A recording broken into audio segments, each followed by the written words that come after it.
नारायण नारायण नारायण नारायण नारायण नारायण नारायण नारायण नारायण। श्रद्धेय स्वामी जी महाराज जी के श्री चरणों में समस्त साधक साधिकाओं की तरफ से हार्दिक प्रणाम। सबको सप्रेम हरिस्मरण।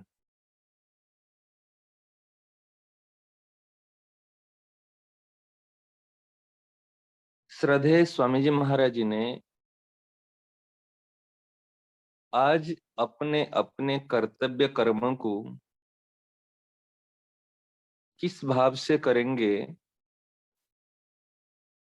इस बात को आज खुलासा की है।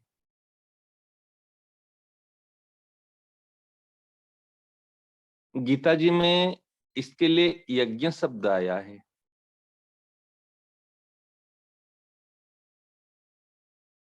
और कर्म योग शब्द भी आया है।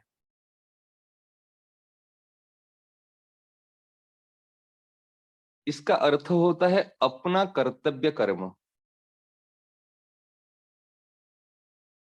भगवान ने कहा कर्मण्ये बाधिकारस्ते मां फलेषु कदाचन। अपने कर्तव्य कर्म का जो सार बातें है, करने में सावधान है। क्यों करने में सावधान? क्योंकि भगवान ने हमको करने की शक्ति दी है। प्रत्येक मानव के पास में 3 प्रकार की शक्ति होती है। एक है करने की शक्ति, एक है जानने की शक्ति और एक है मानने की शक्ति। करने की शक्ति दी है और स्वतंत्रता दी है।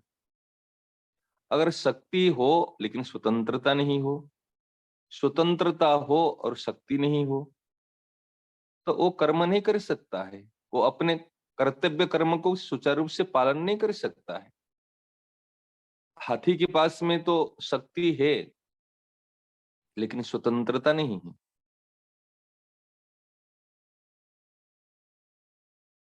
चिंटी के पास में तो स्वतंत्रता है लेकिन शक्ति नहीं है। परंतु मनुष्य के पास में स्वतंत्रता और शक्ति, ये 2 चीजें हैं। ये ही इसके माध्यम से वो अपने कर्तव्य कर्म को सुचारू रूप से पालन कर सकता है। ये जो कर्मयोग की बात है, ये बड़ी विलक्षण बातें है। महाराज श्री ने फरमाए थे कि इस कर्मयोग की तीसरे अध्याय की जब हमने साधक संजीवनी की टीका लिखी, उस समय हमको बड़ी विलक्षण अनुभव हुआ कि कुछ करना नहीं है। व्यक्ति जहां है, जिस परिस्थिति में है, जिस अवस्था में है, जिस स्थान में है, केवल अपने कर्तव्य कर्म को सुचारू रूप से पालन करने से उनका कल्याण हो जाएगा। एक किसान का कल्याण हो जाएगा, एक डॉक्टर का कल्याण होगा, एक सैनिक का कल्याण होगा। गृहस्थ में रहने वाले प्रत्येक व्यक्तियों का जो जिस काम कर रहा है, जो जिस अवस्था में है, यदि सुचारू रूप से उस कर्तव्य कर्म को पालन करे, तो कर्तव्य कर्म को कैसे पालन करे? कर्तव्य कर्म को केवल अपने स्वार्थ के लिए नहीं है, पर हित के लिए करे, दूसरे को सुख पहुंचाने के लिए करे। हमारे मन में तो कई बार बात आती है, यदि व्यक्ति अपने कर्तव्य कर्म को सही तरीके से समझ ले तो उनके मन में कभी अशांति नहीं होगी, कभी भी अशांति नहीं होगी, हर समय शांति। और जब तक शांति नहीं मिलेगी तब तक भक्ति क्या करेगा व्यक्ति? तब तक आगे क्या करेगा? प्रत्येक व्यक्ति चाहता है शांति, और शांति भोग में शांति नहीं है, शांति है त्याग में शांति। त्यागात शांति, निर्ममो निरहंकार शांति, श्रोदम सर्वभूतानां ज्ञात्वा माम शांति। तो अपने अपना कर्तव्य कर्म को सुचारू रूप से पालन करने से शांति प्राप्त होती है। शांति। अभी जब हम अशांत होते हैं, दुखी हो जाते हैं, परेशान होते हैं, डिप्रेशन में आ जाते हैं, इसका कारण क्या है? इसका कारण दूसरा कोई नहीं है। और ये बड़ी भूल हम बहुत दिनों से करते आ रहे हैं। कई बार चर्चा हुई थी, अपना दुख का कारण हम दूसरे किसी को मानते हैं। सो परत्र दुख पावहीं, सिर धुनि धुनि पछिताहीं, काल ही कर्म ही ईश्वर ही मिथ्या दोष लगाई। ये मिथ्या आरोप लगाते हैं समय पर, काल पर, पड़ोसी पर, दूसरे व्यक्ति पर, परिस्थितियों पर, अवस्था पर।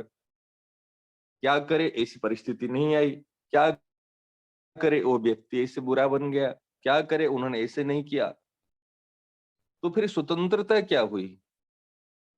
वास्तव में अपना कर्तव्य कर्म को कोई यदि सुचारू रूप से पालन करे तो उनको शांति मिलेगी ही मिलेगी, इसमें कोई संदेह नहीं।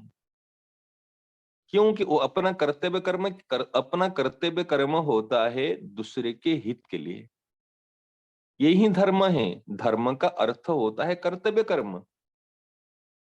ये पुरुष का धर्म है, ये स्त्री का धर्म है, ये माँ का धर्म है, ये पिता का धर्म है, ये समाज का धर्म है, एक विद्यार्थी का धर्म है, एक लड़की का धर्म है। ये धर्म माने कर्तव्य कर्म, उनके लिए क्या करना है।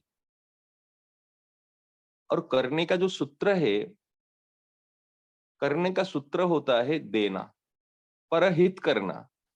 और साथ साथ में क्या है?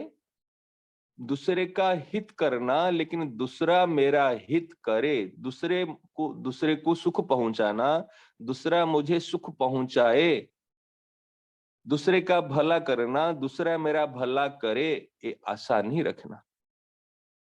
ये है कर्मयोग। ये है पूर्णांग कर्मयोग। हम अधूरे कर्म करते हैं, अधूरा।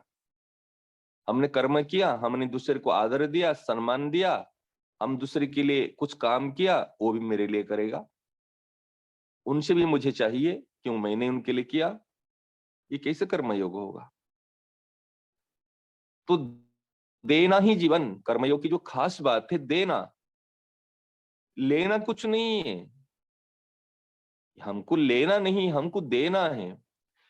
हमारे मन में कई बार बात आती है, एक व्यापारी एक दुकान कहीं शहर में, बड़े शहर में, मानो एक दुकान या शोरूम किसी कुछ ने उन्होंने वहां किया, भाई चलो मेरे को व्यापार करना है। तो उनका उद्देश्य क्या रहता है? मैं कपड़े के व्यापार करूं, यहाँ अनाज के व्यापार करूं, या कोई वस्तु सामग्री के व्यापार करूं। यदि उनके मन में ये विचार रहेगा, ये भाव रहेगा, मैं अभी इस शहर में करने का तात्पर्य है यहाँ की जो बाशिंदा है, यहाँ की जो जन समुदाय है, उनको चीज वस्तु, सही चीज वस्तु उनको प्राप्त होगी, उनको दूर जाना नहीं पड़ेगा। जो दूर बड़े शहर में जो चीज मिलती है उनको वो चीज यहाँ पर प्राप्त होगी। हाँ, मेरे को वहां से लाके यहाँ देना है, कुछ मेरे जो मार्जिन है, कमीशन है, वो लेना है घर परिवार चलाने के लिए, उसमें कोई हानि नहीं है। लेकिन उनको उत्तम चीज प्राप्त होगी, सबका लाभ होगा, सबको परिश्रम, इतने कष्ट उठाना नहीं पड़ेगा। क्या इस भाव से हम दुकान खोल रहे हैं? क्या इस भाव से हम व्यापार कर रहे हैं? एक गहरी बात ध्यान देना सब साधक वर्ग। हमारे व्यापार जहां पर भी करते हैं, कुछ काम करते हैं, प्राय करके, हाँ ऐसे नहीं जो सब लोग करते, ऐसे कुछ साधक है जो इस भाव को आदर देते हैं। और प्राय करके भाव रहता है, हमको इनकम करना है, रुपया कमाना है, गुजारा करना है, परिवार का भरण पोषण करना है, पेट भरना है। ये हो जाता है कर्म, ये होता है कर्म। और कर्म का फल शांति नहीं है। कर्म का फल 84 लाख योनियों में भ्रमण करना है। कर्म का फल, कर्म का जो अच्छा कर्म का फल है सुख, और बुरा कर्म का फल है दुख। ये सुख दुख, ये सुख दुख, ये भोगते आ रहे। और हमारे जीवन में देखिए, हम 5 दिन सुखी रहते हैं, फिर 10 दिन दुखी रहते हैं। आज 2 घंटे सुखी हो माने खुश हो गए, फिर 8 घंटे हमने बस बहुत टेंशन में आ गए। ये हमारे जीवन में व्यतीत हो रहा है। सत्संग करते हुए भी, कथा सुनते हुए भी, मंदिर कहते ना, मंदिर में और देवालय में, शिवालय में जाते हुए भी स्थिति होती है। क्यों? क्योंकि हमने इस तत्व को, इस रहस्य को अभी तक समझा ही नहीं। कर्मण्येवाधिकारस्ते, कर्तव्य कर्म करने में तेरा अधिकार है। और कर्तव्य कर्म का अर्थ है परहित की भावना से काम करना। जब परहित की भावना से कर्म करते हैं, परहित सरिष धर्म नहीं भाई, परहित से जो कर्तव्य कर्म करते हैं, जो धर्म करते हैं, उसमें क्या होता है, तत्काल तत्काल परहित की भावना जैसे उदय होगी, जैसे भाव आएगा दूसरे को सुख मिले, भाव आते ही तत्काल शांति मिलती है। ऐसे नहीं कि कर्म करने के बाद में शांति मिलेगी। परहित और त्याग, जैसे परहित का भाव आया ऐसे त्याग हुआ, जैसे त्याग करोगे ऐसे परहित का भाव आएगा। तो परहित और त्याग दोनों परिपूरक है, दोनों ऐसे शब्द है, और उसमें करते ही शांति को बुलाना नहीं पड़ेगा, शांति तत्काल आती है। तो ये जो बात आज महाराज जी ने बताई है बड़ी विलक्षण बात है। और उसमें क्या होगा, कर्तव्य कर्म करने के बाद में जो सुख है दुख है समय कृत्वा लाभा लाभो जया जय, अर्थात करने में तो हम सावधान रहे, फिर होने में चाहे सुख हो चाहे दुख हो, चाहे हानि हो चाहे लाभ हो, चाहे जय हो चाहे पराजय हो, उसमें फिर समता आती, क्योंकि हमको कुछ लेना नहीं है। हमारा संकल्प है हमको अपना कर्तव्य कर्म करना, हम दूसरे को सुख पहुंचाना, परिवार के जितने सदस्य हैं हम उनको सुख पहुंचाना, उनसे सुख नहीं लेना, उनको सम्मान देना, उनसे सम्मान की इच्छा नहीं रखना, आशा नहीं रखना, दूसरे को आदर देना, उनसे आदर, दूसरे कोई मेरा आदर करे वो इच्छा नहीं रखना, ये तो है।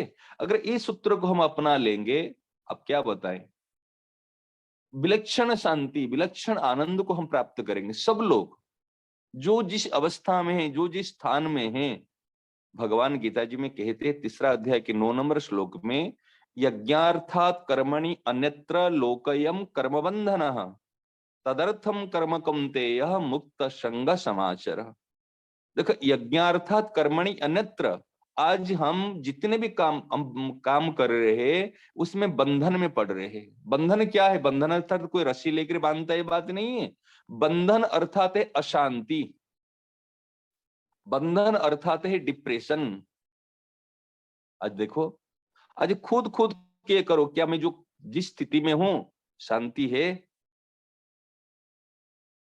प्रसन्नता है, उदारता है, अपने आप से पूछो।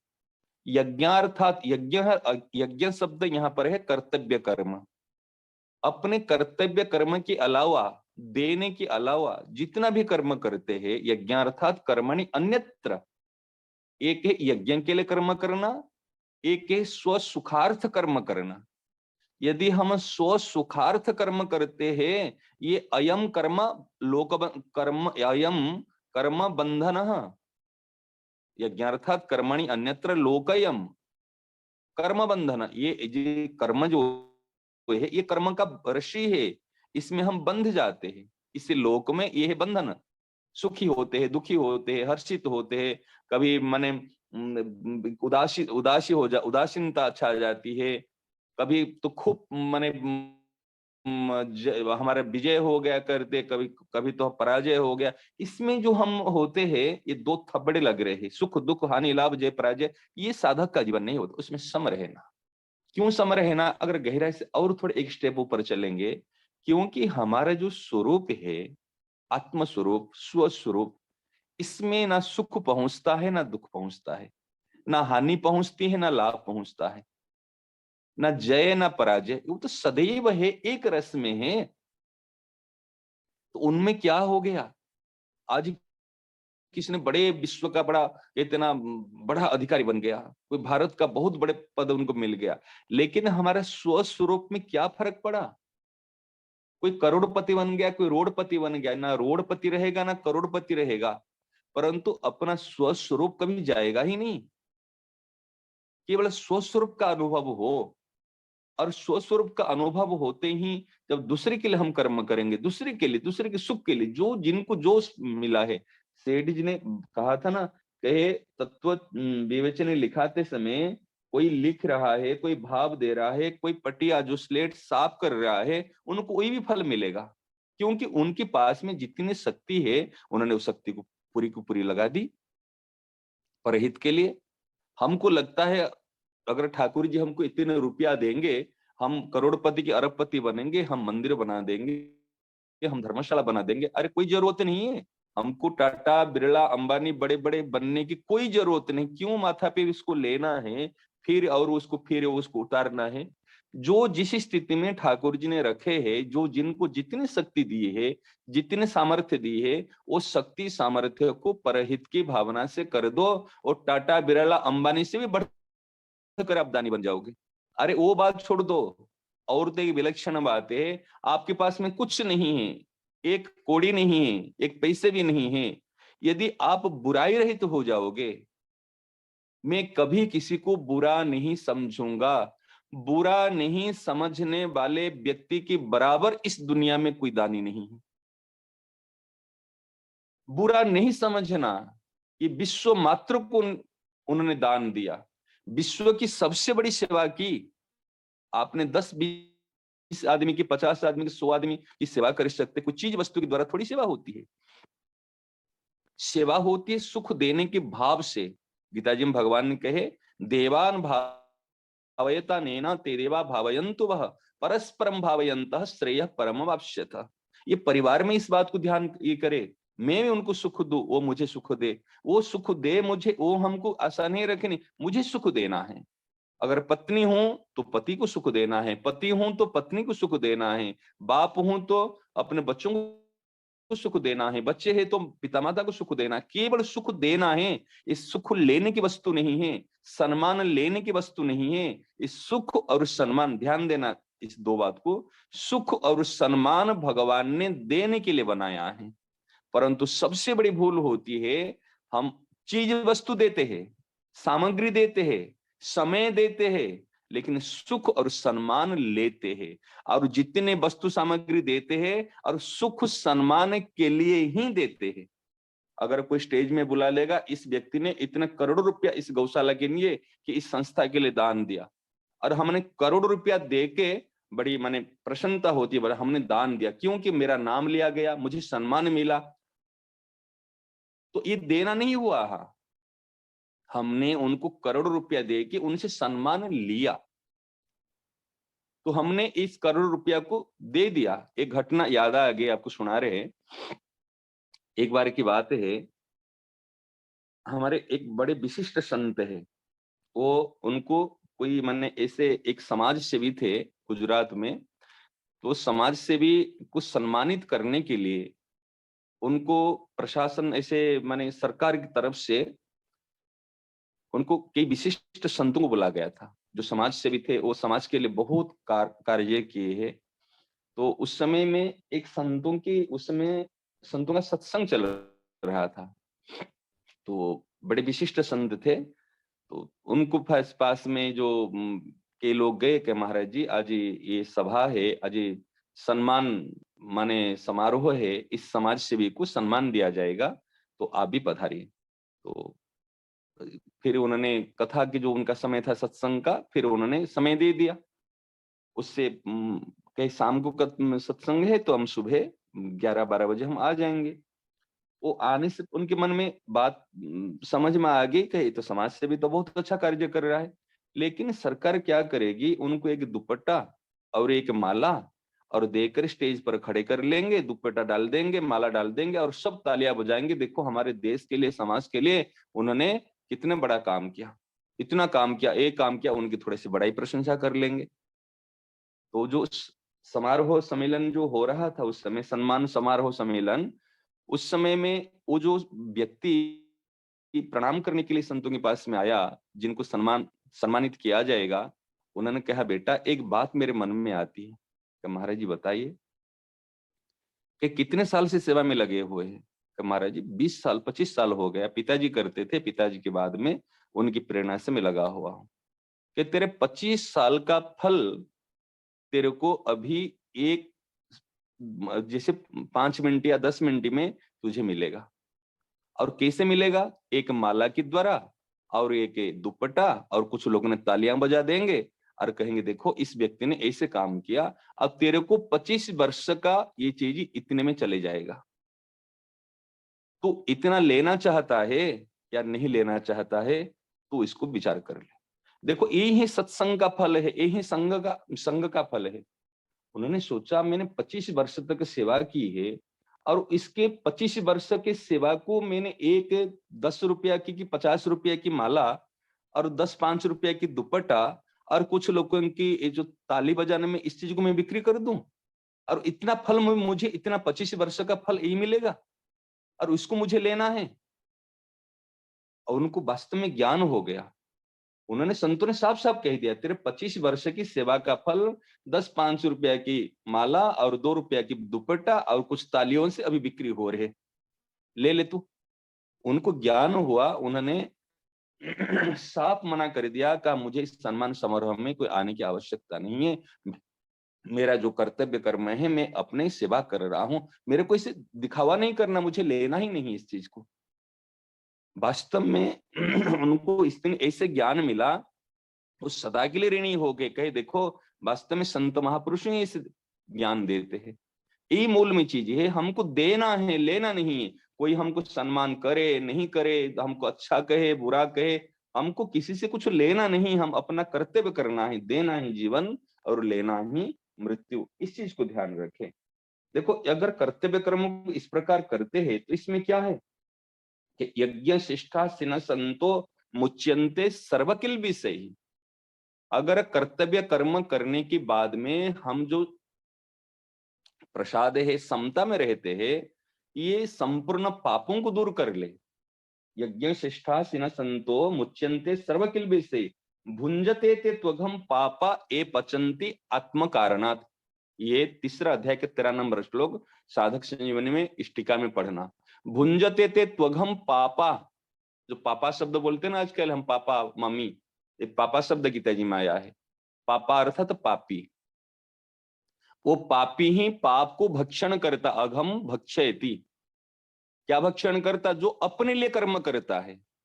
आप यदि अपने लिए कुछ भी कर्म करते हैं आप है पापी, और पापी को पाप का फल भोगना पड़ेगा। आप देखो हम कहते हैं हम गलत कर्म करने से पापी होते ना, जो अपने लिए कर्म करता है वो पापी। यहां तक गीता जी में बताया गया है जो अपने लिए भी भोजन पका के खाता है वो भी पापी, जो अपने लिए कपड़ा पहनता है, अपने सुख के लिए कर्म करता है, अपने लिए कुछ भी करता है वो पापी हो जाएगा।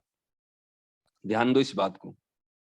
तो हम जितने काम करते हैं हम पापी बनकर कर्म करते हैं तो हमको शांति कैसे मिलेगी? हम कहते हमने इतने किए वो किए, हमको शांति नहीं मिलती है। अरे मूल में तो कर्ता जो है वो तो पापी है, वो अपने लिए कर्म करता है। आज हिरण्यकश्यप ने भजन किया था, तपस्या की थी, वो क्या है? वो पापी रहा। क्योंकि अपने सुख के लिए दिन में नहीं मरू रात को नहीं मरू। इसलिए एक बात है अपने लिए कुछ नहीं करना, अपने लिए कभी ना भजन करना, ना साधन करना, ना सेवा करना, अपने लिए कुछ नहीं करना। परिवार में इस चीज को ध्यान रखना, मैं जो कुछ करूं मेरा जीवन दूसरे के लिए है, मेरा जीवन प्रभु के लिए है। चाहे तो दूसरे के हित के लिए कर्तव्य कर्म करो, चाहे तो प्रभु की प्रीत्यर्थ कर्तव्य कर्म करो। प्रभु की प्रीत्यर्थ कर्तव्य कर्म है पूजा, दूसरे के हित के लिए जो कर्तव्य कर्म करते हैं वो है सेवा, और अपने सुख के लिए जो काम करते हैं, जो काम करते हैं वो है काम, काम सेवा पूजा। इसलिए इस चीज को ध्यान रखे, भुंजते ते त्वघम पापा, अपने लिए कुछ भी काम नहीं करना है। ये कर्मयोग की विशेषता है, जो शक्ति सामर्थ्य परिस्थिति मिली है दूसरे के लिए करना और प्रभु के लिए करना। इस बात को कर्मयोग के रहस्य को कोई यदि साधक गहराई से उत्तम तरीका से समझ ले, उनकी हृदय में तत्काल शांति होगी। परंतु अभी तक हम समझे नहीं है। अगर समझते तो ऐसी स्थिति नहीं होती। हमारे मन में बड़ा दुख है और कई बार हमारा प्रयास रहती है, इतना दिनों से सत्संग करते हुए भी, संतों का सानिध्य को प्राप्त करते हुए भी अभी भी अपने लिए। एक बात जोधपुर में बात हुई थी, रुपया गिनती करते हैं। एक बार उदाहरण दिया था, रुपया क्यों गिनती, देते समय भी गिनती करते और लेते समय भी गिनती करते। क्यों? देते समय एक गिनती करते हैं भाई कहीं मेरे से ज्यादा ना चले जाए, और लेते समय गिनती करते भाई कहीं मेरे उनसे कम ना आ जाए। ये सत्संग का फल नहीं है। जो सत्संगी व्यक्ति इसे भाव नहीं रखेगा, ये कुसंग हो गया, ये अशांति होगी। तो कैसे करोगे? क्या रुपया गिनती करना छोड़ दे? ना, छोड़ना नहीं, कर्म वही करना है, भाव को परिवर्तन करना है। क्या करना? मैं इसलिए गिनती करता हूं कहीं मेरे से कम ना चला जाए, और इसलिए गिनती करके लेता हूं पराये धन कहीं मेरे में ज्यादा ना आ जाए। देखो कितनी शांति। यही है कर्म के हित की भावना से, प्रत्येक कर्म को हित की भावना से करे, यही होता है सत्संग, और यही होती है शांति, वही होता है सेवा का फल। नारायण नारायण नारायण। नारायण नारायण नारायण।